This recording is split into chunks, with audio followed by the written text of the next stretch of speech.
Sejam muito bem-vindos ao Finanças a Contar desta semana. Vamos falar sobre a garantia pública para o crédito aos jovens. Jovens dos 18 aos 35, inclusive, vão poder beneficiar da garantia pública do Estado quando pedirem o crédito de habitação. Mas será que sabemos todas as condições, vantagens e desvantagens? É sobre isto mesmo que vamos falar com o nosso convidado, Alex Himmel, notário.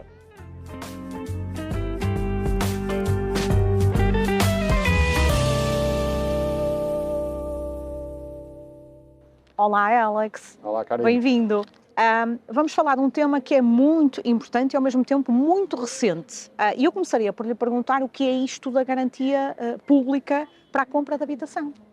Isto é uma medida que foi aprovada pelo Governo e que entrou em vigor no dia 11 de julho e prevê que, para a aquisição de um imóvel até 450 mil euros para jovens entre os 18 e os 35 anos, inclusive, que tenham domicílio fiscal em Portugal, possam pedir essa garantia ao Estado, que pode garantir até 15% do valor do empréstimo, desde que o requerente não tenha rendimentos superiores a 80 mil euros. Isto serve para adquirir imóveis ou frações autónomas, apartamentos ou moradias, e o financiamento tem que ser integral por parte do banco na compra. Muito bem, e tem que ser habitação própria permanente. Tem que ser habitação própria permanente. A garantia, esta garantia pública do crédito vai juntar-se aqui a descontos dos impostos. Como é que isto funciona? Por outro lado, há outra medida que também foi aprovada, que entra em vigor no dia 1 de agosto, e que prevê a isenção de IMT, imposto de selo, para a aquisição de habitação própria permanente de habitações até 316.700 euros, mais ou menos. O requisito é a pessoa ter até 35 anos e não ser dependente fiscal dos pais, embora possa residir em casa dos pais, mas não pode ser dependente dos pais e não pode ter tido um imóvel ou parte do imóvel em seu nome nos últimos 3 anos.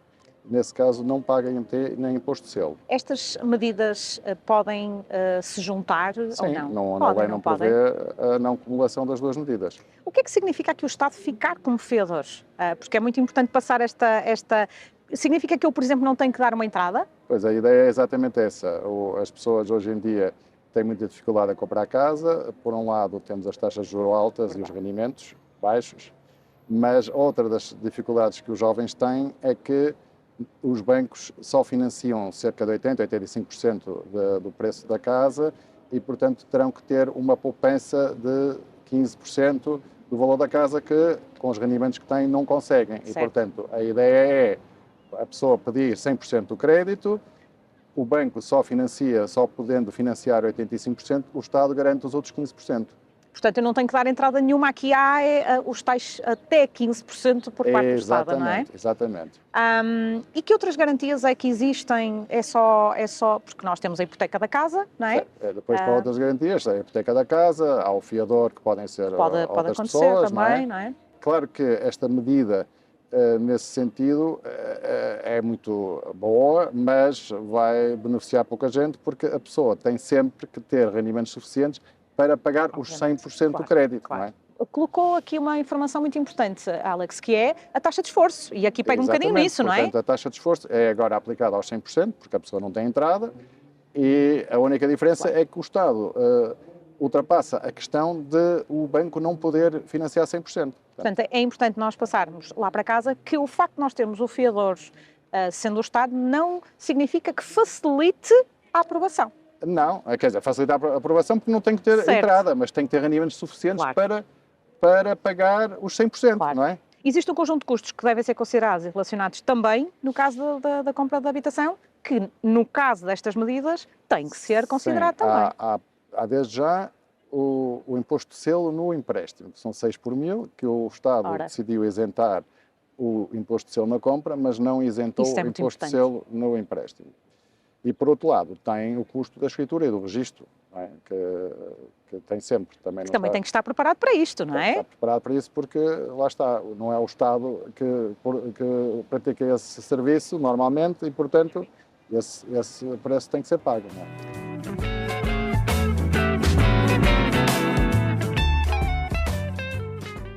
não poderia deixar de lhe dar as minhas dicas habituais. Verifique a elegibilidade deste apoio no que toca ao rendimento e à idade, faça uma análise das mais diversas ofertas entre bancos e analise toda a documentação com detalhe.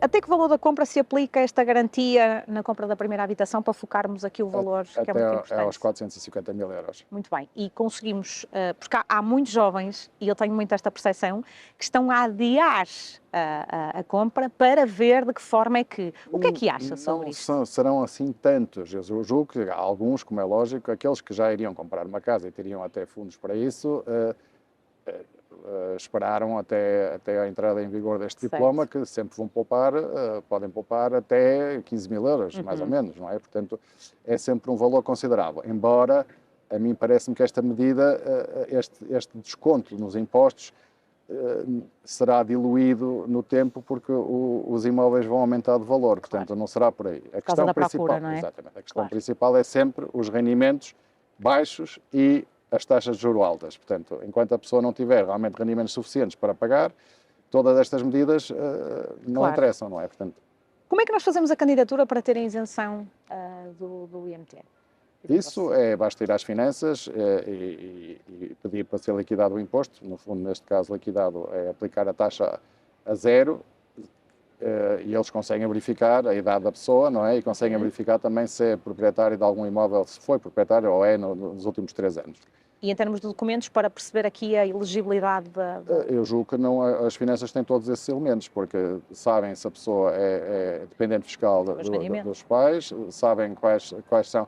Não, porque os rendimentos não interessam aqui, não é? Não há, essa é outra das questões. O jovem pode ter muitos rendimentos, a isenção de IMT Imposto de Selo é para qualquer tipo de rendimento. Só a garantia do Estado é que é para pessoas que não tenham um rendimento superior a 80 mil euros por ano. limite, não é? E, portanto, quer dizer, um jovem que tenha um rendimento de 80 mil euros também não precisa propriamente destas medidas, não é? Portanto, não há restrições relativamente ao imóvel. Pode ser um terreno para construção, por exemplo. Certo. Apenas podem ser moradias. Mas pode ser uma moradia ou um apartamento, por exemplo, não é? Sim. Muito bem. Existe algum limite, ou seja, o limite já está pré-definido no caso dos jovens desta garantia do Estado, já está definido? Portanto, não, por acaso diz até 15%, não sei se... Depende dos bancos, nesse caso? Pois, não sei, não está regulamentado ainda e não sei ainda como é que os bancos vão tratar este assunto, não é? Que ainda há muito desconhecimento também sobre isso, não é? Exato. Como é que estas medidas afetam os jovens já que possuem, por exemplo, um contrato de arrendamento em curso? O que é que diria sobre isto? Bom, o arrendamento não tem nada a ver porque... São coisas diferentes, exatamente, não é? O critério é não ser proprietária ou de um imóvel ou parte de um imóvel nos últimos 3 anos. Portanto, se a pessoa tem um contrato de arrendamento, isso não afeta em nada. Acha que pode compensar em termos de valores mudando ou nem por isso, por exemplo? Sim. Costuma-se dizer que se a pessoa tem a certeza absoluta que vai residir num local durante 10 anos, nos próximos 10 anos, vale sempre a pena comprar. Porque o valor das rendas neste momento são altas e em 10 anos qualquer variação que possa haver no mercado imobiliário não afeta a compra. Portanto, mesmo com as despesas de aquisição, passado 10 anos a pessoa está sempre melhor do que se tiver arrendado. E agora pergunto-lhe, tendo o Estado como fiador, pode haver na mesma a questão da taxa fixa, taxa mista, portanto, sim, isso não é? Não altera rigorosamente nada. A lei não prevê qualquer tipo de obrigatoriedade de prática de taxas ou períodos, nada disso mudou, não é? A única questão é que há um fiador, que é o Estado, que afiança esses até 15% do valor da compra. Bem, as novas medidas incluem algum tipo de apoio para a renovação ou reabilitação de imóveis? Portanto, não está previsto, tem que ser mesmo de habitação própria permanente para jovens até 35 anos. Se eu tiveres, vamos imaginar que em vez de ser crédito de aquisição, ser transferência, também não dá, portanto tem que ser mesmo a primeira casa. Isso, lá está, porque aí nesse caso eu teria uma casa neste momento, não conseguiria preencher o requisito de não ter tido casa nos últimos 3 anos. Há muito, e diga-me Alex, sim, a sua opinião sobre isto, que é os jovens pediam crédito de habitação, mas tinham muita garantia dos pais por trás, não é? A vantagem aqui é que não precisam dessa garantia, ou os bancos até podem, em certos casos, exigir, A grande vantagem neste caso é não terem que ter uma poupança para pagar os tais 15%, não é? A entrada Não terem na o casa. capital inicial Isso, exatamente, essa necessário, é a grande não é? vantagem desta medida. Acha que, na sua opinião, os bancos, os spreads já não estão baixos, não é? Certo. Acha que os bancos vão praticar spreads mais elevados?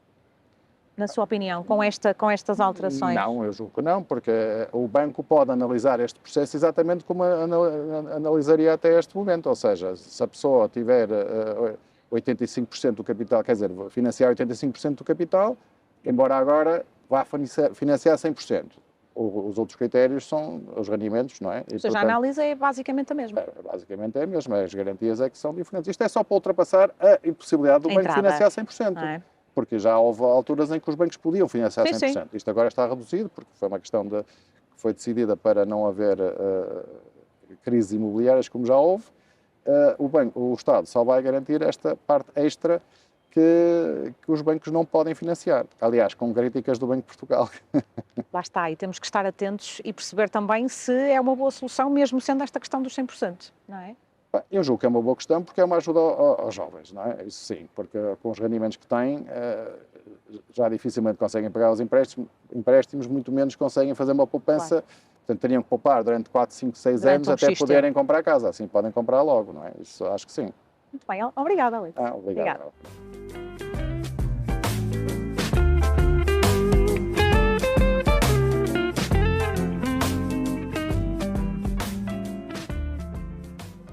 E é desta forma que terminamos o programa de hoje. Espero que tenha gostado. Já sabe, pode sempre enviar as suas dúvidas ou questões para o e-mail habitual finançasacontar@portocanal.pt. Conto consigo para me fazer companhia na próxima semana. Até lá.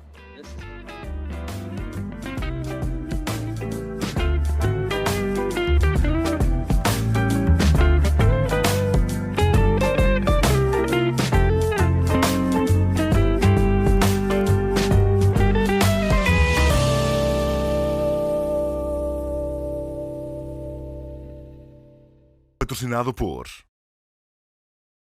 Floa, pagamento fracionado.